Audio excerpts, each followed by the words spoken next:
তো বন্ধুরা, এই মুহূর্তে আপনাদেরকে নিয়ে আসলাম একটি জাম্বুরা ফল গাছের কাছে। আপনারা দেখতে পাচ্ছেন একটি জাম্বুরা ফল গাছ।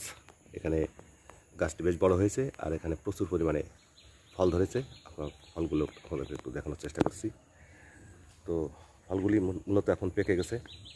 দেখুন, ফলগুলি হলুদ হয়ে গেছে, আবার কোনোটি প্রায় পাকার 2 দিনের মধ্যে পেকে যাবে। এই হচ্ছে ফল, আপনাদেরকে একটু দেখানোর চেষ্টা করছি। দেখুন, জাম্বুরা ফল হলুদ হয়ে গেছে। এটা আসলে দেখতে খুবই সুন্দর। তো এই জাম্বুরা ফল খেলে কী হয় সেই সম্পর্কে আপনাদেরকে কিছু ধারণা দিব। এটা হচ্ছে, যদি করে হাই প্রেশার থাকে তো সেই ক্ষেত্রে এই জাম্বুরা ফল খেলে হাই প্রেশার কন্ট্রোলে থাকে। আবার যদি করে ডায়াবেটিস থাকে সেই ক্ষেত্রে এটা খেলে ডায়াবেটিস কন্ট্রোলে থাকে।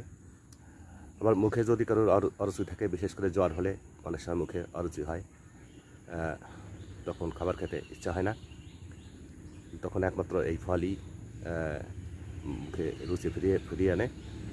তো বিশেষ করে আরও একটি বিষয় আপনাদেরকে বলবো, সেটা হচ্ছে এই ফল যদি আপনি নিয়মিত খান তাহলে আপনার কোষ্ঠকাঠিন্য দূর হবে। সব মিলিয়ে এই জাম্বুরা ফলের অনেক উপকারিতা রয়েছে, আসলে এটা বলে শেষ করা যায় না।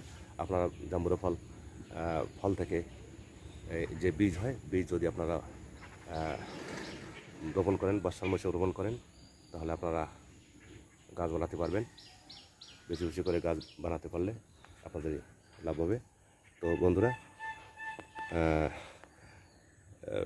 আপনারা এই ধরনের গাছ বানাতে চাইলে এই ফল থেকে, বীজ থেকে গাছ বানাতে পারবেন।